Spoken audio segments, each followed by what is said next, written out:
I don't know why Syrio is such like a fan favorite to so many people, mostly because he's like the first mentor to Arya. But if you watch the way he dies,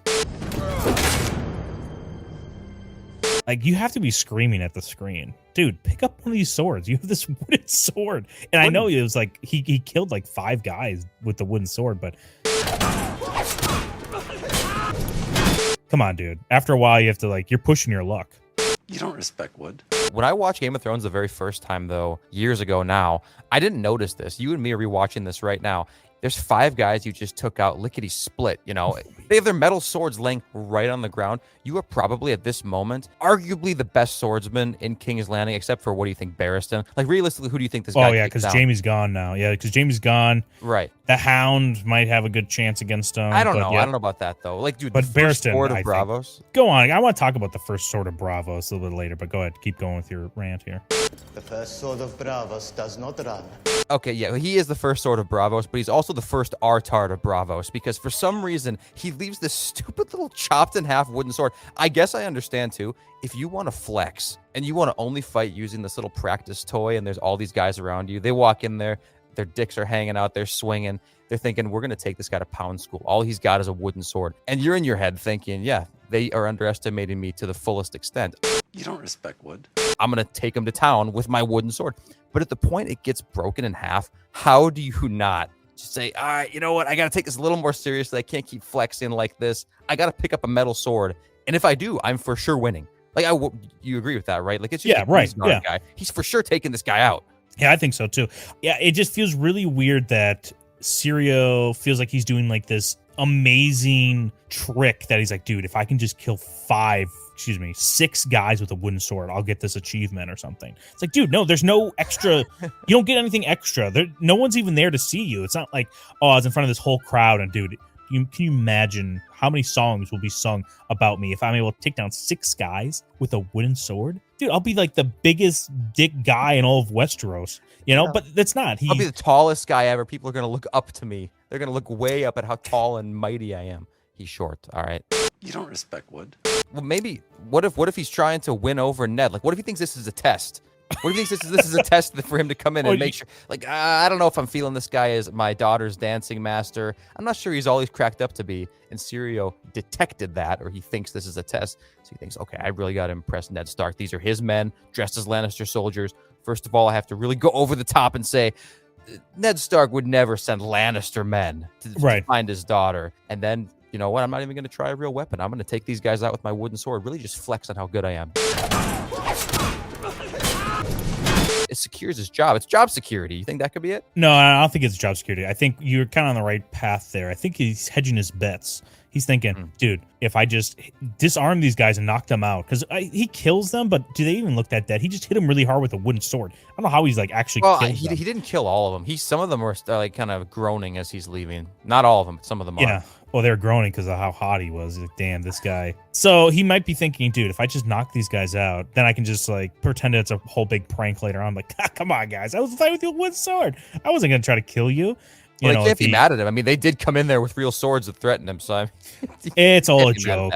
He's a little jokester. Okay, do you think maybe the wooden sword was glued to his hand for some reason? Like whether or not he glued it. Maybe he's been having dancing like instructions all morning or lessons. He was giving lessons all morning. Maybe Arya's not his only student. And his arm is just getting tired, dude. His grip is giving out. He's like, I got to glue this thing to my hand. Otherwise, you know, again, Arya's going to see a weakness, report it back to that mountain of a man, her father, and I'm going to get fired. Well, I mean, that makes way more sense for the writers to put in a little prankster Syrio in here than having him just be a guy that refuses to separate himself from this wooden sword and not pick up a single metal sword to fight off these guards. You don't respect wood. That makes sense, but even that's like, okay, yeah, let's pretend he is a glued, this little prankster he is. Just pick up with the other hand, you know, like pick up the metal sword then. That's true too, dude. He always has that other hand behind his back. It's like, can that thing do anything else?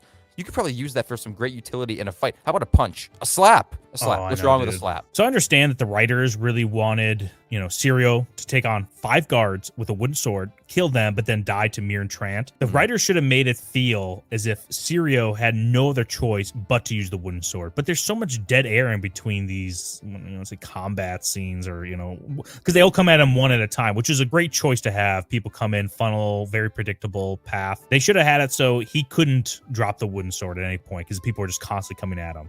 Right, that yeah, makes there's sense. several ways they could have done that stuff. And you know what? Or, honestly, or too, like you said, or yeah, hold on, like you said, just have it super glued. have it super glued. Just throw it in there. Oh, you know what? They could even do it. Remember in Black Widow, the movie, when she had her hair dyed blonde for Infinity War? Like, we know that's going to come up. And so Right. in Black Widow's little home trailer, we just see that little clip of that guy holding that hair dye, that blonde hair dye. And it's like, Yes. what's this for? So that super easy. Before the guards come in, Arya and Syrio are practicing their water dancing. And then Arya glances over and says, like, hey, Master, like, what's that over there? And then it flashes over. It's like a thing of Gorilla Glue or whatever, milk of the Gorilla Glue. It's like, there you go. Syrio says, oh, nothing. Just ignore that. It's nothing. But now we know, we were prepared for it. We know Yes. Syrio is not going to be able to drop his sword. The least they could have done is bring some squire with them or something, little Lannister twink boy to, clean up those swords when they fall on the ground, whip them out of that fucking balcony that's right in the same room where they're fighting.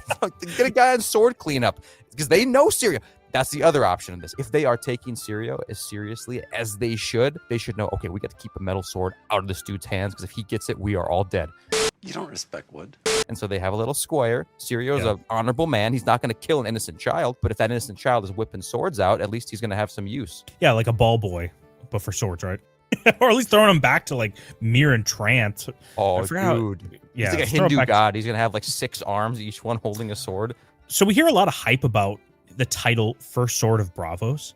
And if you do any sort of research into this or kind of hear Syrio, how he got the role of the First Sword, it's actually not that impressive. The First Sword isn't the best fighter within Braavos. He's just the chief protector and champion of the Sea Lord within Braavos. And it's not based off of, like I said, talent or like the strongest. It's not based on talent? No, here, do you want to hear how yeah, they inform me or educate me. So the Sea Lord, this is the story of Syrio, how he got it. The Sea Lord had this big long of Braavosi fighters come in, and none of them are being chosen. They're all being pushed away. Syrio comes in, and he has this fat cat on his lap, the Sea Lord. It looks cat. Yeah, he starts hyping up this cat in front of Syrio. He's like, dude, this cat you looking at, it came from like a far off land. It's so valuable. You have no idea, dude. It's like the best cat ever. And Syrio looks at it and goes, well, actually, it's not a female, because I guess the Sea Lord says it's a female. He said, it's actually not a female, it's a male. And I see cats like that all the time within the streets of Braavos. It's like a tomcat. You always see something impressive. Check out this fat hog. And the Sea Lord's just like, dude, you're right. It is just a normal cat. You get the prize of being the First Sword of Braavos. You're so observant. That's the only thing he did. He did it to show his skill. I'm sure, of course, he has skill because he's like a Braavosi fighter or whatever. But his ability to be observant. But it's just so funny that the way he dies is not being observant enough to know, I gotta grab a fucking sword off one of these guys' body, otherwise I'm gonna die. You don't respect wood. Come on, dude. That's even more pathetic. That's like antithetical to this because, like you say, it's not really based on his skill. I mean, it is a little bit because, like you said, he's a Braavosi fighter. So this is basically the indicator. This is your standard Braavosi fighter, which is saying a lot considering he took out a Kingsguard and then several, City Watch people, like 5 City Watch people at once, and a Kingsguard. So that is impressive, I think, with a wooden sword. That's super impressive.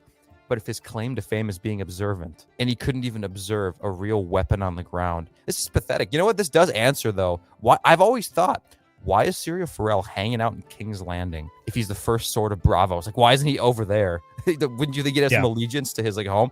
But okay, no, that actually, I guess, makes a little bit of sense. Kind of takes away some of the luster of Syrio. I know. What is going on with this anti-bald agenda within Game of Thrones? Tywin, Dany, Aemond, Maester Aemond, Grand Maester Syrio's Pycelle. supposed to be bald? Yeah, Syrio's supposed to be bald, and then Jorah and Stannis are supposed to be balding. So all these people, for some reason, in the show should be bald, or at least balding, that they're not putting on here. Well, listen, okay, I fully agree with that, but I just want to, on the record, listen, Stannis his hairline's going back. Jorah, he is basically bald by the time the series ends. He is bald. Okay, yeah, mate. He's thinning out big time. But when it comes to Syrio Forel, this guy's got the thickest head of hair I've ever seen. He's like a Greek child. I know. Height of 1 too. Man, How could that's crazy. And I never really liked his style too. He has this big poofy pants with the high-waisted belt. He kind of looks like Finn from Last Jedi. He just looks very proportionally funny to me. It's like a pirate. I will say I do like how Syrio is able to bully Arya out of her depression after her dad got stabbed and was it Jory is killed in King's Landing. And she's like, I'm sad because legit bad things happened to me. And Syrio's like, hey, you're not here. Shut the fuck up. I'm going to hit you with the sword harder if you keep, like, being distracted. You are troubled. Yes. Good. If you're with your trouble when fighting happens. More trouble for you. And it's like, dude, yeah, that's a good way to pull people out of depression. It actually works. Dude, it worked so well. Arya literally said, like, hey, Syrio, you know how my dad got stabbed in the back of the hamstring all the way through his leg with an old rusty spear? He's probably has sepsis right now. He's in a jail cell. I know he gets falsely accused of being a traitor to the crown. His best friend just died, like this guy who maybe I see as like an uncle figure now. Yeah, Syrio just said, fuck that. Pick up that sword right now. And dude, it actually works. 2 seconds later, Arya is giggling like a little schoolgirl. I know. He's badass, man. Yeah, he's probably the best therapist in all of Game of Thrones. Another thing I think Syrio's kind of pushing his luck on is when he's mentoring Arya, for some reason, he has to like radicalize her to his religious beliefs. I'd be pissed if I was Ned Stark. You come in and Syrio Forel's like, which gods do you pray to and you follow? She's like, the old gods. He's like, old gods? There's only one god. His name is Death. And the only thing you say to him is not today. Which in itself, I think we should just take a side note, like this weird belief of, we believe in one God and we just say this one phrase to him. Is that the extent of your guys' religion? That is a low maintenance religion. That is super low maintenance. And you know what, too? You're 100% right about that. He's so insistent on it. This dude is about to die. He knows this is likely the last time he'll ever see Arya. Oh, and what does he do? He makes sure to reinforce it again. He's like, please come with me. Please come with me. I love you. I love you, Syrio. You're like my second father now. And Syrio's like, What do we say to the god of death? Not today. Good to go. Plus, it doesn't even make sense because he dies right then at that moment. I And know. Arya knows that. So that's why I say this has to be just to reinforce this religious belief into her brain. He's very insistent. He's like a missionary. Yeah, he's like a martyr. He's like, I'm going to die for this cause. Hopefully one day Arya will say the same phrase to somebody else and radicalize them. Because this phrase only works until it doesn't, right? Not today. All right, well, I guess it was today. Damn. I love the thought of him like condescending, like almost Costanza-like. You're like, like old gods. In 6 games. Hey, thanks for watching this video. Be sure to subscribe if you want to see more content like this and smash that like button. Or not. We don't care.